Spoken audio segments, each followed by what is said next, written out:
Média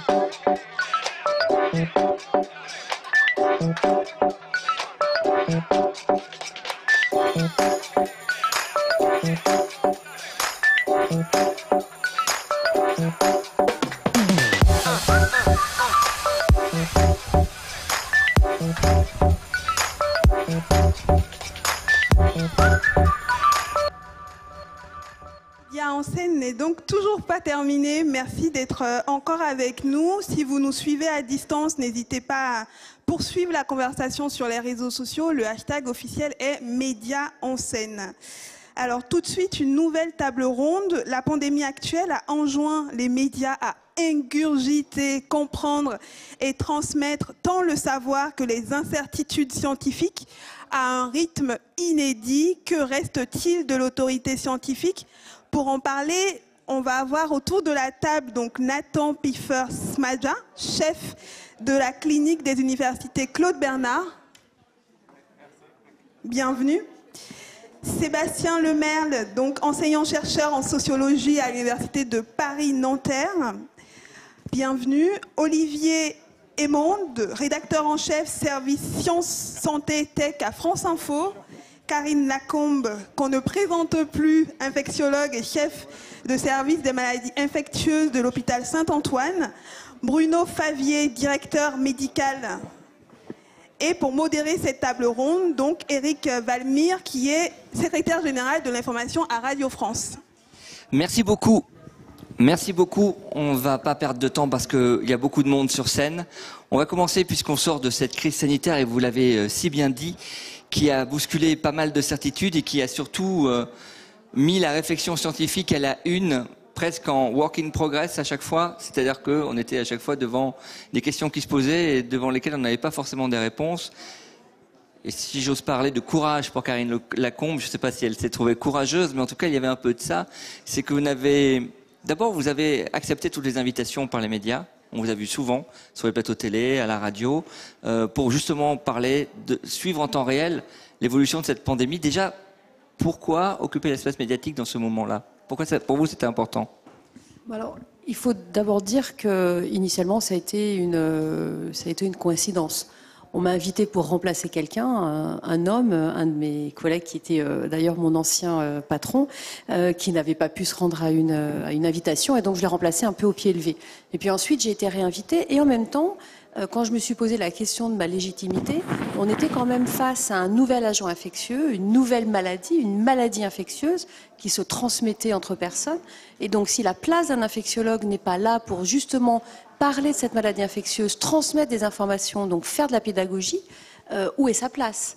Et je trouvais qu'il était plutôt licite et plutôt judicieux de la part des médias, en particulier des journalistes qui ne connaissaient pas le sujet, de se retourner vers des personnes qui avaient une certaine expertise sur le sujet. Alors évidemment, pas sur la Covid ou le SARS-CoV-2, puisque c'était des sujets sur lesquels on a tous appris ensemble, mais en revanche sur le processus infectieux, la diffusion, etc., les connaissances pédagogiques de base sur la virologie, oui, ça c'était notre rôle. Entendons-nous, c'est pas la légitimité que je questionne ici, c'est le besoin d'être justement sur le terrain pour, dans un contexte de désinformation, il faut bien le dire, pour apporter de l'information, mais aussi avec des situations que vous ne pouviez pas forcément maîtriser à 100%. Ah bah, c'est sûr qu'après, la question qui s'est posée, c'est on m'a donné la parole, comme je vous ai dit initialement, par coïncidence, est-ce qu'il fallait garder cette parole?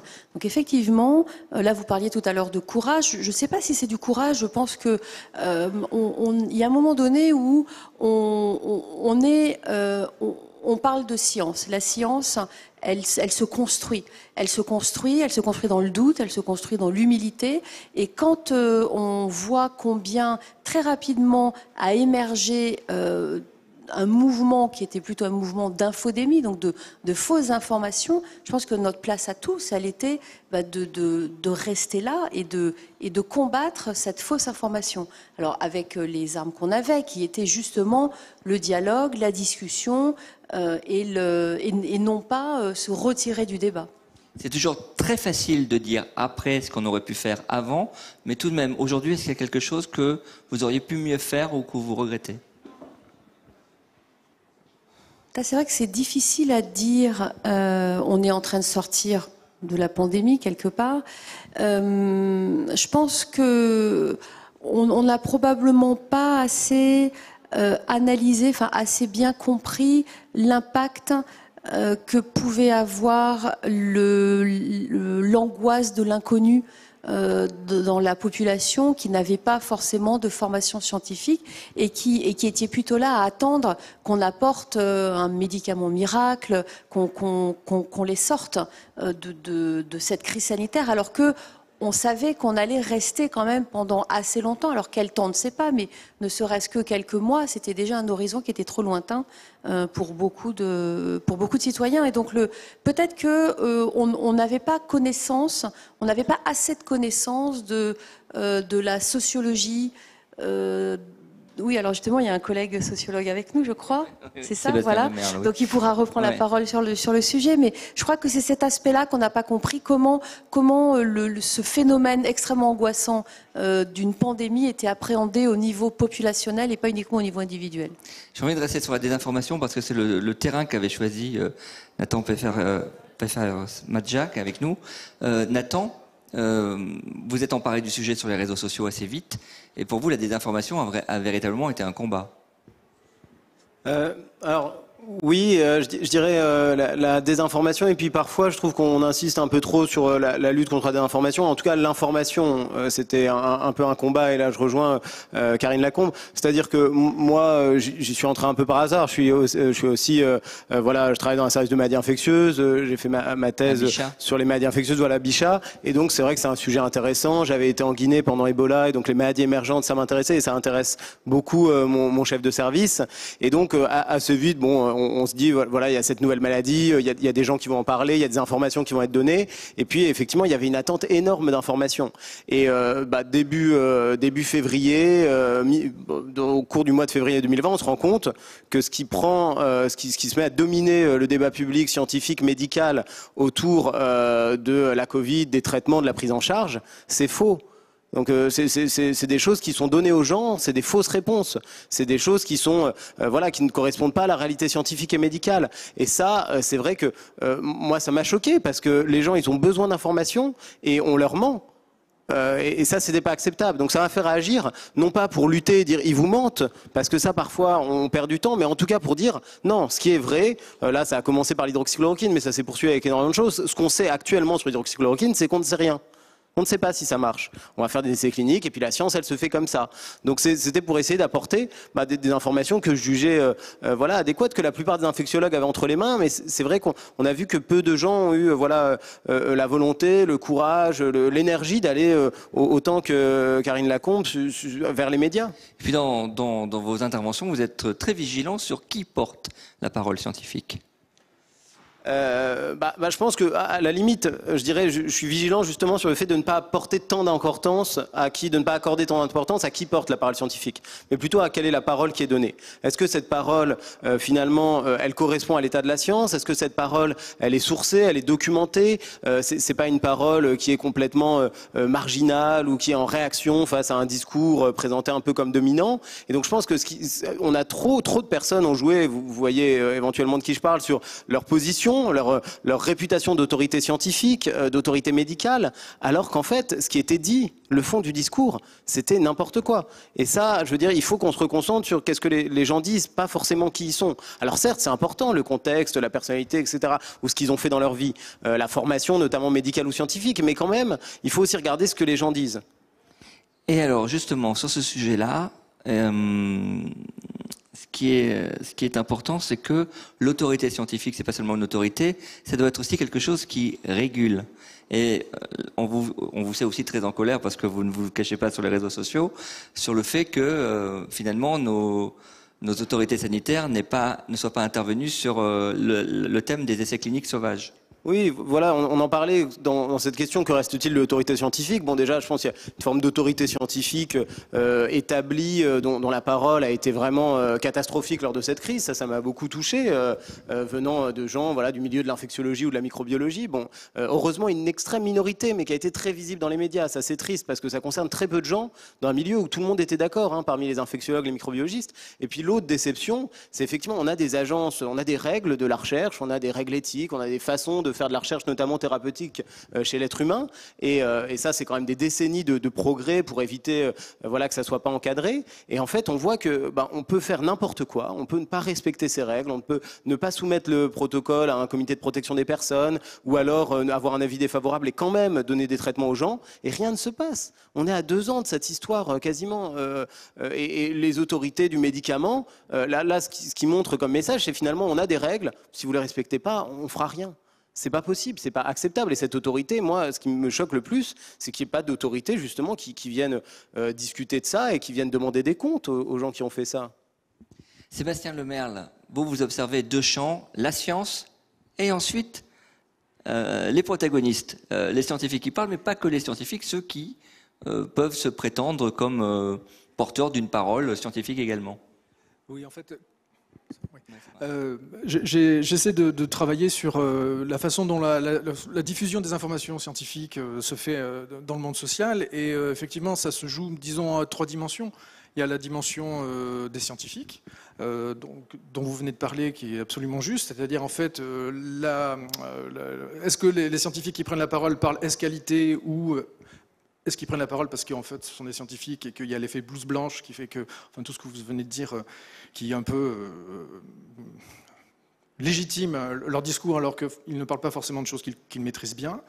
Ça, c'est une première chose. Deuxièmement, il y a aussi le fait que les scientifiques sont parfois assez réticents à prendre la parole. Alors là, je ne parle pas uniquement du monde de la santé, hein, je parle de façon plus générale, parce que moi, je travaille plutôt sur une neuroscience et une génétique. Et certains scientifiques ont des réticences à prendre la parole dans l'espace public parce que, bon, ils ont peut-être des difficultés, ou enfin, ça les intéresse moins. Et donc, il faut, du coup, quand même occuper l'espace. Et donc, ça revient sur les mêmes personnes. Et donc, il y a une espèce d'occupation du terrain par des gens qui ne sont pas forcément les plus indiqués.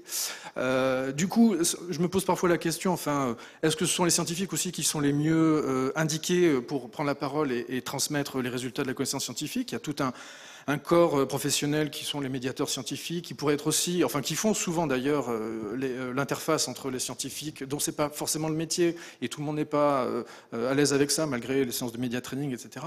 Et puis de l'autre côté, le grand public. Voilà. Alors après, il y a une deuxième dimension, c'est les supports qui invitent les scientifiques à, comme a dit Madame Lacombe, on l'appelle. Les scientifiques s'auto-saisissent assez rarement dans les médias. Et donc là, il y a tout un effet de formation des journalistes ou de la presse. Alors on peut parler de la presse, on pourrait parler d'autres secteurs, mais pour la presse, puisqu'on est à France Info, de formation des journalistes, des formats d'émissions qui enjoignent les gens à se prononcer dans des délais très très courts et donc à simplifier un maximum leur discours, et puis aussi des lignes éditoriales qui ont parfois aussi leur propre agenda et qui vont rechercher, alors là je ne désigne pas forcément un média en particulier, mais qui vont chercher des logiques de buzz ou des logiques de clash et qui ne vont pas forcément se faire au bénéfice de la connaissance scientifique, surtout quand on est dans des domaines ou des questions où, comme vous l'avez dit, en fait la connaissance, on est quasiment témoin de la connaissance en train de se faire, donc c'est encore plus compliqué à mon avis. Et puis il y a un troisième élément qu'il ne faut jamais perdre de vue, c'est le public. On s'imagine toujours le public comme quelque chose de passif, alors que pas forcément, de non spécialistes, etc. Le champ associatif notamment. Oui, voilà, exactement. Dans certains domaines, notamment le domaine de la santé mentale, de l'environnement, vous avez aussi des associations de patients par exemple, qui peuvent aussi apporter un autre discours, un discours alternatif, parfois d'ailleurs en collaboration avec des scientifiques, des chercheurs et chercheuses. Et ça, c'est un autre élément très important aussi pour la diffusion des connaissances, qui ne repose pas uniquement donc sur la question des scientifiques. Et enfin, ça dépend aussi des domaines. Là, on parle de la santé parce que c'est un domaine qui parle à la vie quotidienne de chacun d'entre nous, et en plus dans le secteur où on est, dans la période où on est. Si on parle d'astrophysique ou chimie des matériaux, ou je ne sais quoi, là, ça sera un petit peu plus, ça sera pas exactement le même type de problématique. C'est plus compliqué, et puis ça va peut-être moins intéresser. Et historiquement, la médiation, la diffusion des sciences, elle repose sur 2 piliers qui sont d'un côté un peu le merveilleux scientifique, hein, les merveilles, les secrets cachés du cerveau, et puis d'autre côté, l'utilitaire. Hein. Est-ce qu'il faut que ça serve au public, qu'il apporte des connaissances particulières, et donc du coup, par exemple, tout ce qui va tourner autour de la recherche fondamentale va être peut-être moins valorisé, et puis aussi moins facilement vulgarisable auprès d'un public non spécialiste. Sébastien Lemerle parlait à l'instant de formation. Bruno Favier, vous êtes directeur médical de la Mutuelle Générale de l'Éducation Nationale, et forcément à l'Éducation Nationale, on est évidemment projeté sur la formation. Absolument. Juste pour rappeler, alors moi je n'ai pas d'expertise particulière en infectiologie, hein. J'ai une expertise plutôt gériatrique. Et je me suis trouvé confronté, puisque dans notre, je ne vais pas détailler notre activité, mais on a un rôle de support et soutien aux services de soins et d'accompagnement mutualiste du groupe MGN, des hôpitaux, des EHPAD, des établissements de santé mentale et puis des centres de santé. Et donc avec une énorme interpellation dès les premiers jours de la pandémie sur quoi faire. Et avec des interpellations qui étaient celles de professionnels de santé, un médecin, infirmière et soignante, peu importe, directeur d'établissement, qui finalement nous renvoyait, à nous, fonctions support et expertes, des choses qui venaient de la presse, d'Internet, de Google, avec un degré de certitude ou en tout cas d'interpellation forte, qui était exactement la même que celle d'une autorité scientifique. La déconstruction de ces vérités véhiculées par les médias, parfois, médias pas de la qualité de celles qui nous réunissent aujourd'hui, mais les médias quand même, est quelque chose d'extrêmement compliqué. La chose qui est véhiculée sur Internet, pour simplifier, pour caricaturer, elle a autant de force aujourd'hui que l'autorité scientifique, et c'est très compliqué de déconstruire cette force-là. Alors, quoi faire, si je peux, le temps est compté. Évidemment, c'est la formation, et moi, dans notre pratique, des gens qui sont réunis ici, c'est certainement cette culture scientifique qu'il faut améliorer, non pas en termes de connaissances scientifiques, mais bien c'est quoi la démarche scientifique. Si on veut rétablir une espèce d'autorité scientifique, il faut forcément que la démarche scientifique, le doute, vous l'avez dit, l'incertitude, les hésitations, l'expérimentation. Quand je fais une expérimentation, je n'ai pas une certitude, j'expérimente. Je teste, je regarde si ça marche, si ça ne marche pas. Or, la production, je ne ferai pas non plus référence aux personnes qui l'ont fait, la production de témoignages oraux, parfois véhéments, en présentant comme quelque chose de validé scientifiquement, une chose qui n'est qu'une hypothèse. Je ne veux pas aller plus loin, c'est véritablement de la malhonnêteté intellectuelle, et ça prend aujourd'hui une force parce que ça affronte un public, et c'est important, de gens qui ont des multiples sources d'informations et qui n'ont pas cette culture scientifique. La culture scientifique, c'est savoir comment on fait une démarche. Et puis le deuxième élément, vous l'avez dit, c'était cette espèce de temporalité en avance. C'est-à-dire la capacité... Je crois que c'est vous qui l'avez dit, les connaissances qu'on avait sur cette pandémie, en tout cas moi que j'avais, elles sont venues au fur et à mesure, et la temporalité des réponses, elles auraient dû être antérieures. La demande qu'on avait, c'est de répondre avant même que les connaissances soient acquises, validées, diffusables, et cette obligation en quelque sorte de livrer une vérité sur des choses qui n'étaient qu'une hypothèse, c'est quelque chose qui, moi, non infectiologue, m'a beaucoup interpellé et m'a obligé effectivement à avoir un discours que je qualifierais de prudent, qui était plutôt la référence en disant il est dit que les scientifiques disent que, les infectiologues disent que. Dernière chose, je pense qu'effectivement, vous parlez d'autorité, et vous avez raison, j'ai la même révolte, finalement, que des gens aient pu livrer des contre-vérités à tort, enfin, en toute bonne foi, ou parfois de mauvaise foi, et qu'il n'y ait pas eu plus de réaction de l'ensemble des autorités. Mais en même temps, vous prenez par exemple la difficulté qu'ont des choses qui sont alors éminemment importantes, éminemment comme la haute autorité de santé, qui avait cette même difficulté à livrer en temps réel finalement des conduites à tenir ou des obligations, alors même que les éléments n'étaient pas là. Donc ce n'était pas facile pour les autorités de finalement en temps réel donner des réponses et des contre-réponses à des contre-vérités. Un journaliste en plateau, Olivier Aymon, spécialiste santé, sciences, environnement de France Info. Olivier, comment vous en êtes arrivé aux sciences? Parce que c'est vrai que il n'y a pas de nombreux journalistes à Radio France qui aient cette spécialisation-là. Quand vous êtes-vous intéressé à ce domaine? C'est une bonne question. J'ai pas de formation scientifique particulière. J'ai une formation, en même temps, l'histoire, c'est de la science aussi. Donc, oui, mais j'ai pas de formation en sciences dures. C'est quelque chose que j'ai toujours suivi, qui m'a toujours intéressé. Et après, l'idée, c'était... Pardon de vous interrompre. En fait, ça n'existe pas. C'est-à-dire que les journalistes qui spécialisent les sciences, soit ce sont des scientifiques qui deviennent journalistes, soit ce sont des journalistes qui s'intéressent aux sciences. C'est ça. Alors, il y a des masters spécialisés quand même. Voilà, il y en a quelques-uns en France. Moi, j'ai pas fait ça. J'ai fait une école de journalisme, on va dire, classique et généraliste. Après, je crois ce qui est important pour nous, c'est de se dire, et c'est ce qu'on a essayé de faire à France Info, c'était de se dire, on voit bien qu'il y a des domaines là qui sont en train d'émerger. Au départ, il y a une spécialiste santé à France Info. Elle est toute seule pour affronter le flux d'informations au moment du début de l'épidémie. Et puis on se dit, mais on peut pas continuer comme ça, quoi. À la fois parce que c'est une charge de travail qui est quand même un peu lourde, et puis aussi parce qu'on a besoin de réflexion autour de tout ce qui est en train de nous tomber dessus. On a besoin de réflexion sur comment est-ce qu'on va... on est à la fois un réceptacle et puis un transmetteur, donc comment est-ce qu'on reçoit toutes ces informations scientifiques et médicales en l'occurrence, et puis comment on va les transmettre, comment est-ce qu'on passe le fil de notre ligne éditoriale, qui, je crois, globalement tient la route. Et voilà, c'est pour ça que quand on dit les médias, faisons attention aussi à ça, parce qu'il y a plein de médias très différents et qui ont des lignes très différentes et qui ont aussi des objectifs très différents. Nous, ce qu'on a essayé de faire, c'est de faire notre boulot de journaliste comme on le fait à peu près dans tous les domaines, c'est-à-dire d'essayer de voir quels sont les faits, comment est-ce qu'on peut les vérifier. En science, on essaie de rendre les expériences reproduisibles. Nous, on essaie de multiplier les sources pour voir si ça se reproduit aussi, ce qu'on nous dit. Ça donne une idée au moins une piste, un faisceau de présomption autour de est-ce que ce que je suis en train de manipuler comme matière, comme fait, nous semble approcher d'une certaine véracité.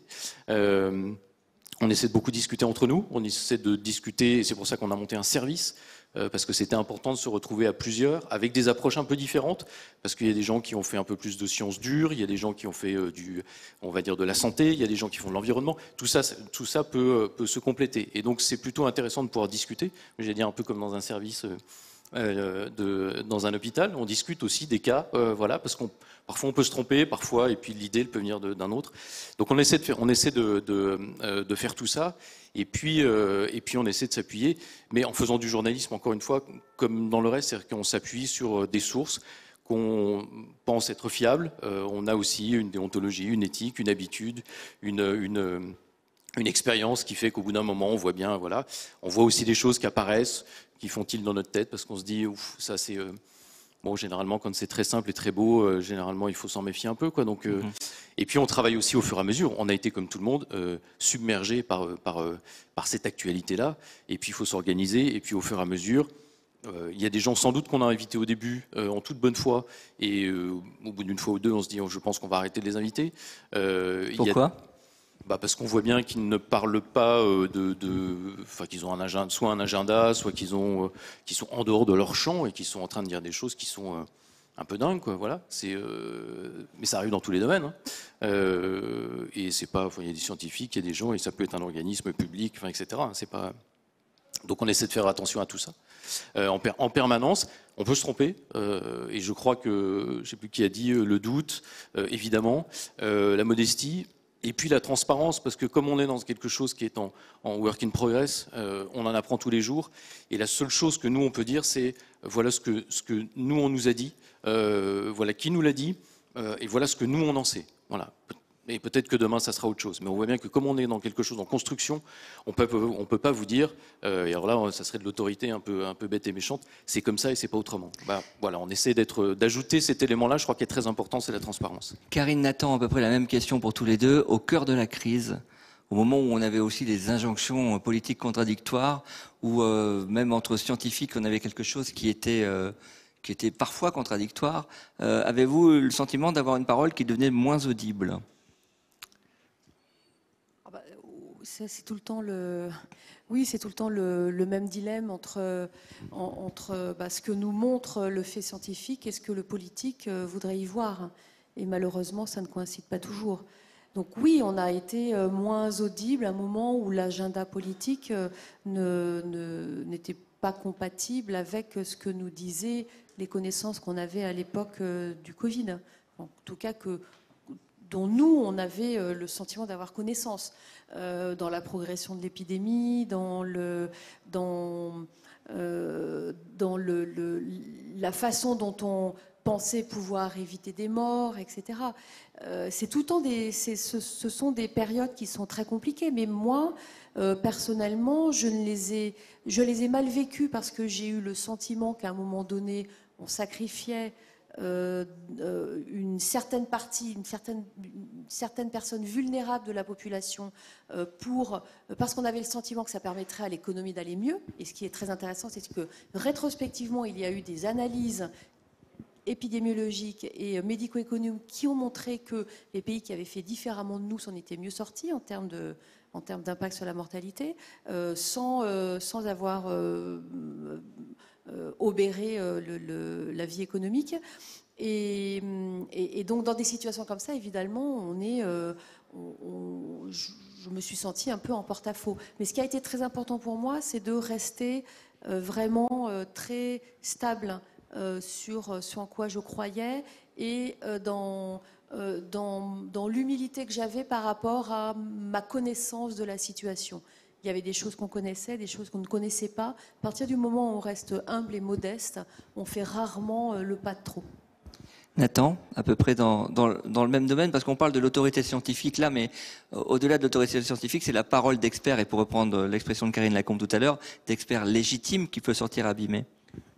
Non, moi je suis d'accord, au-delà de l'autorité scientifique, il y a une période quand même qui a été très dure, hein, qui est celle où j'ai commencé justement cette activité d'essayer de prendre la parole sur les réseaux sociaux, éventuellement dans les médias. C'était la science en fait qui n'était pas audible. C'était les données qu'on avait à l'époque scientifiques sur le SARS-CoV-2, sur les modes de transmission, sur le traitement, sur la prise en charge des patients.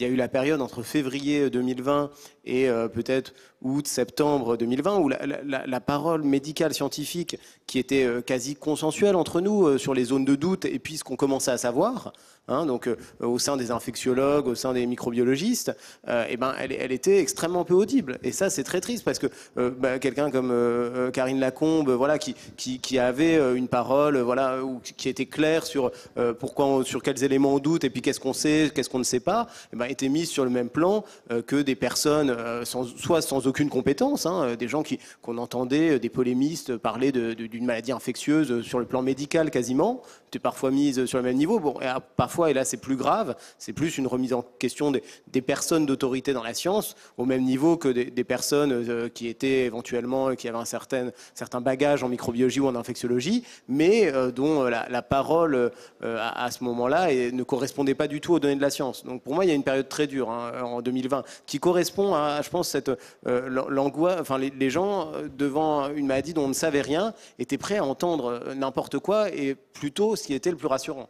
Et donc ça a été une période compliquée. Et ensuite, après, effectivement, il y a eu des moments, en fonction du politique, où on voit qu'il y a un message qui est plus poussé qu'un autre par certaines autorités sur les modes de transmission. Mais je l'ai moins mal vécu parce que j'avais l'impression, pendant cette période, une fois que le pire était passé, qu'on arrivait quand même à faire entendre une parole scientifique, même si parfois il fallait un peu plus se battre qu'à d'autres moments. Le petit oiseau bleu qui est si décrié, Twitter, vous l'avez plutôt utilisé à bon escient. C'est pas à moi de le si, dire. Je vous le dis. C'est pas une question. Non. Mais d'ailleurs, pourquoi utiliser cet outil-là, d'ailleurs? Non, c'est vrai que c'est une question qu'on pose souvent. Déjà, moi, j'avais commencé à l'utiliser pendant ma thèse de sciences en Angleterre parce que c'est un formidable outil de partage entre scientifiques sur des sujets très spécialisés. Et notamment dans le monde anglo-saxon, il y a vraiment des résultats de recherche qui sont présentés de façon extrêmement pertinente, qui permettent de faire le tri entre des informations une fois qu'on connaît quelques comptes scientifiques, très utile sur le plan professionnel, scientifique et médical. Et puis après, sa deuxième utilité intéressante m'est apparue quand j'ai voulu un peu justement apporter une information, c'est celle d'être un lien notamment avec les médias en fait. Quand on ne connaît pas du tout ce monde, Twitter, c'est vrai que c'est un endroit où on croise beaucoup de journalistes, beaucoup de médias et qu'on peut communiquer avec eux. Et donc ça permet de faire levier pour communiquer avec le grand public. Un mot de la formation, puisqu'on en parlait tout à l'heure, Sébastien Lemerle, un peu avec vous d'ailleurs. Vous avez évoqué l'astrophysique. C'est vrai qu'on peut avoir des associations de patients, par exemple, qui peuvent avoir un mot ou une parole intéressante sur la santé. En astrophysique, non. Mais dans la formation, est-ce qu'on ne doit pas plutôt partir d'une méthode de raisonnement? C'est-à-dire que souvent, ce qui a fait défaut dans les interviews entre journalistes et scientifiques, c'est que finalement, les journalistes ne savent pas forcément quelle est la méthode de raisonnement suivie par les scientifiques. Et c'est peut-être ça qui crée le gap, non? Je suis d'accord avec vous. Peut-être que M. Aymon serait mieux placé que moi pour répondre, mais il me semble qu'en fait, on ne peut pas attendre des journalistes qu'ils soient omniscients et savoir tout de l'astrophysique à la microbiologie. Et c'est effectivement plus une attitude, sans doute une attitude d'esprit critique, et peut-être que vous avez quelque chose ajouter là-dessus, c'est absolument vrai. Oui, c'est vrai que c'est évidemment, on ne sait pas tout sur tout. C'est impossible. Le champ, moi je dirige un service qui a un champ quand même d'études et de travail qui est ce matin, j'étais au CEA pour parler du James Webb, formidable télescope qui va partir au mois de décembre. Et puis je rentre et puis on parle du futur vaccin pour la grippe, etc., etc. Donc on est tout le temps en train de jongler. Donc oui, la méthode, évidemment l'esprit critique, mais ça c'est notre boulot, j'allais dire, de tous les jours, qu'on fait plus ou moins bien. Et puis de se dire, voilà, sur quoi c'est basé. Un mot que vous employez beaucoup. Sur quoi est basé le travail de la recherche médicale, sur quoi est basé dans d'autres domaines le fonctionnement d'une étude, etc., etc. Une fois qu'on a à peu près ce bagage-là, et on l'acquiert soit parce qu'on l'apprend dans une école ou dans un master, j'en parlais tout à l'heure, soit on l'apprend sur le tas. Moi, je l'ai plutôt appris sur le tas. Comment on fonctionne, comment on fait une étude en double aveugle. Voilà, il y a le placebo, voilà, etc., etc. On voit à peu près comment ça fonctionne. Parfois, on peut se tromper. Et puis après, dans le détail, on va voir les études. On essaie de faire la différence entre, et en tout cas de le dire, entre une étude qui est prépubliée, une étude publiée, qui est revue par les pairs, parce que c'est un système qui est sans doute pas parfait, voilà, on pourrait parler longuement des journaux, etc. Mais c'est un système qui existe et qui quand même permet à un moment de donner un consensus à un instant T dans un domaine particulier de la science. On fait la différence entre un communiqué de presse et une étude. Voilà, on a eu récemment des choses, hier encore, sur une formidable molécule promue par un grand laboratoire américain pour le Covid, qui serait... Franchement, ça a l'air d'être très bien, mais ça a l'air d'eux. Voilà. Et pour l'instant, on n'a pas l'étude, elle n'est pas publiée. Ça nous semble, quand on regarde et qu'on regarde ensemble, et je vois Solène, qui est l'une des spécialistes santé dans le service, qui est là, et qu'on se dit, voilà, on voit que la cohorte, elle est quand même réduite. Donc, bon, notre responsabilité, c'est de se dire, une fois qu'on a ça, qu'est-ce qu'on en fait ? Est-ce qu'on en parle ? Comment on en parle ? Est-ce qu'on dit, on donne le résultat ? Est-ce qu'on dit, il y a tel laboratoire qui est en train de sortir un médicament contre le Covid qui va se prendre en cachet, ça va être formidable, et eux, ils disent que c'est formidable, ça marche super bien. Bon, est-ce que c'est pas un peu tôt pour dire ça ? Et en même temps, on se dit, et c'est ce qu'on a fait hier, et en y réfléchissant ensemble, avec les rédacteurs en chef aussi, de dire, c'est peut-être le moment de se dire où on en est de la recherche. Voilà. Et pourquoi ce type de médicament, sous cette forme-là, serait intéressant. Voilà. Donc on essaie de triturer les choses aussi, et puis, encore une fois, de ne dire que les choses qui nous semblent vraiment sûres, pertinentes. On appelle des gens aussi, des spécialistes, pour se confronter avec ce qu'on a vu, avec ce qu'on pense être juste dans notre vision des choses. Et puis après, on fait un petit mélange de tout ça et on essaie de sortir des choses qui nous semblent justes. Voilà, mais encore une fois, on reste très modeste parce qu'on peut se tromper et on se trompe régulièrement. D'un point de vue sociologique, auprès du grand public, Sébastien Lemaire, la parole scientifique était quand même sacralisée avant l'épidémie. En sort-elle un peu abîmée ou pas de cette crise ?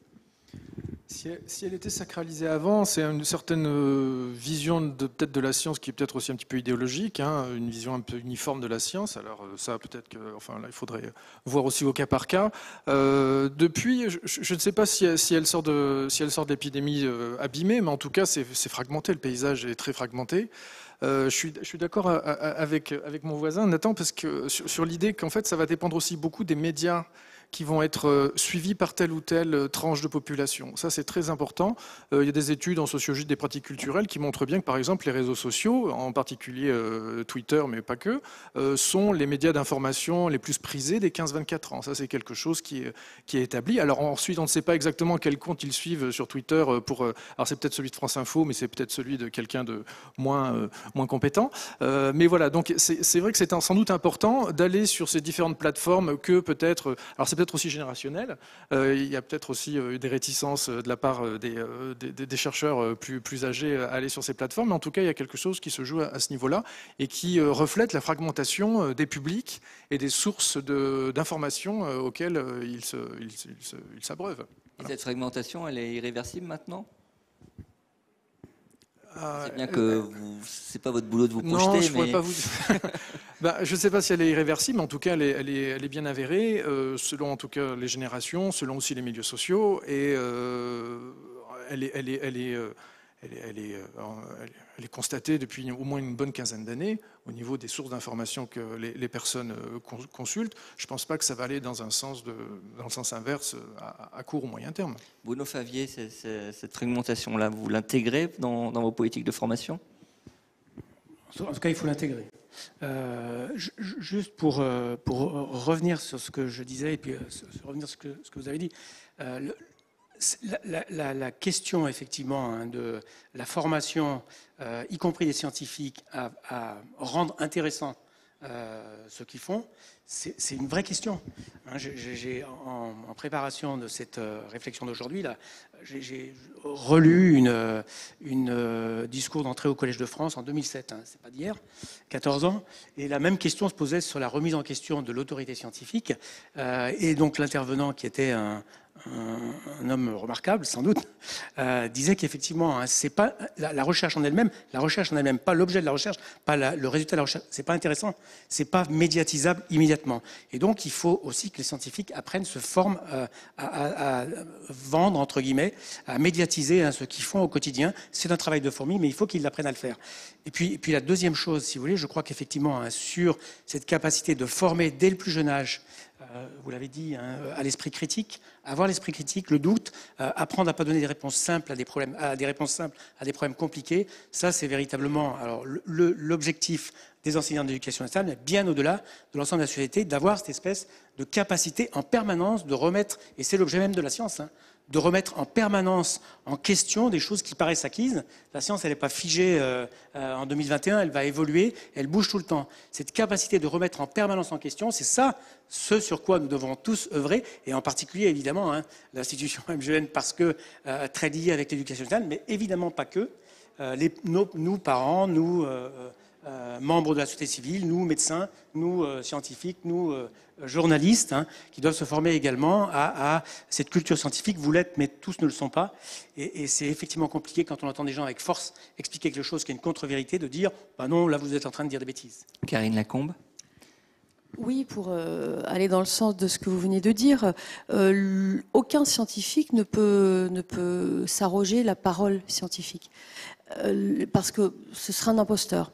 La parole scientifique, elle peut très bien être délivrée par d'autres personnes que le scientifique. Et par exemple, pendant cette crise sanitaire, j'ai découvert un monde, évidemment, que je connaissais, mais pas aussi bien que ce que je pensais. C'est celui des vulgarisateurs scientifiques. Oui, mais le public s'interrogera toujours sur le domaine de compétences. Eh bien, des vulgarisateurs scientifiques qui ont pas tous une formation scientifique, mais qui en tout cas se sont impliqués dans l'acquisition de la connaissance scientifique, ont fait un travail incroyable de vulgarisation scientifique, que ce soit sur Twitter, beaucoup sur YouTube. Mais vous, et ça a été très important. Vous le savez parce que vous connaissez votre domaine, mais le public qui va se poser la question, dois-je le croire ou pas? Sur quels critères il va se baser pour savoir si cette parole-là est pertinente? Eh bien justement, en recroisant les informations, et c'est ce qu'on doit apprendre aux enfants qui sont confrontés à Internet, et ils n'ont pas toujours les parents derrière eux. Et cet apprentissage du maniement d'Internet à l'école est vraiment fondamental. Et je voulais juste revenir 30 secondes sur le rôle des journalistes scientifiques. Il y a eu des progrès énormes qui ont été faits pendant ces derniers mois, avec, il faut quand même le reconnaître, un gros travail d'assimilation de la connaissance scientifique par beaucoup de journalistes scientifiques, et il y en a d'excellents qui ont émergé pendant cette pandémie, donc bravo. Un mot de la fin, plein d'espoir. Merci à tous les 5. C'était pas facile d'évoquer ce sujet en 40 minutes, mais c'était un plaisir de vous écouter en tout cas. Merci encore. Média en scène n'est pas fini et ça se poursuit. Exactement. Merci beaucoup à vous, Eric.